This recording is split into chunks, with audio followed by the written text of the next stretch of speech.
तो hello guys. आपको पता होगा कि आपके बोर्ड एग्ज़ाम जो है वो नज़दीक आ चुके हैं।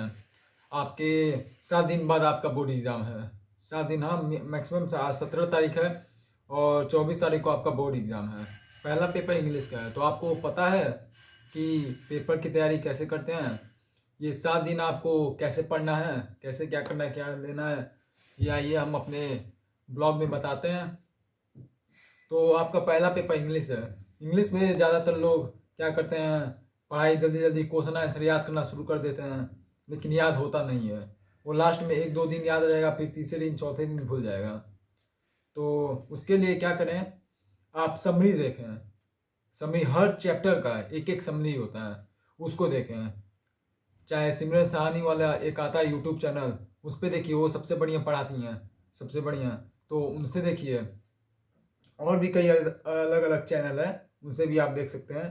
तो मैं ये बता रहा था कि आप समरी देखिए, वर्ड मीनिंग हुआ, वर्ड मीनिंग देखिए, पैसेज देखिए।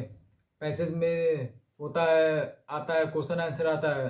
तो जैसे पहले बोर्ड वोर्ड में आता था उस तरह नहीं है, अब इस बार का जो बोर्ड है वो चेंज हो गया है, उसका सैम्पल पेपर चेंज हो गया। तो आप वो देखिए।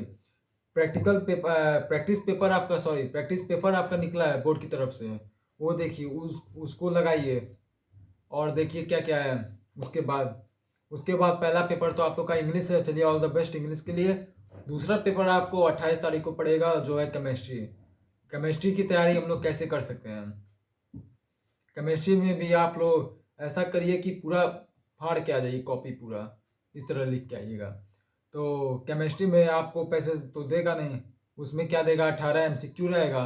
और उसके अलावा रहेगा तो आपको डेफिनेशन दे देगा, रिएक्शन दे देगा। जैसे रिएक्शन में आप याद कर लीजिएगा कि सेंडमेयर रिएक्शन सबसे इम्पोर्टेंट रिएक्शन है। उसके बाद श्वार्ट्ज रिएक्शन, ये भी सबसे इम्पोर्टेंट रिएक्शन है। फेलिंग बुर्ज रिएक्शन, ये भी सबसे इम्पोर्टेंट है। ऐसे ही कई सारे रिएक्शन है जो बहुत इंपॉर्टेंट है। ये सब की तैयारी आपको करनी है।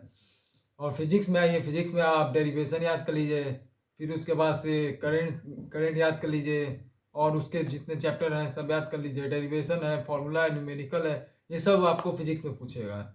और मैथ में सबसे बढ़िया बेसिक है, स्टैंडर्ड, बेसिक स्टैंडर्ड। तो मैथ में आपको पूरा फॉर्मूला याद करना है। फॉर्मूले के बेस पे ही क्वेश्चन आपको लगेगा, बिना फॉर्मूला के क्वेश्चन नहीं लगेगा।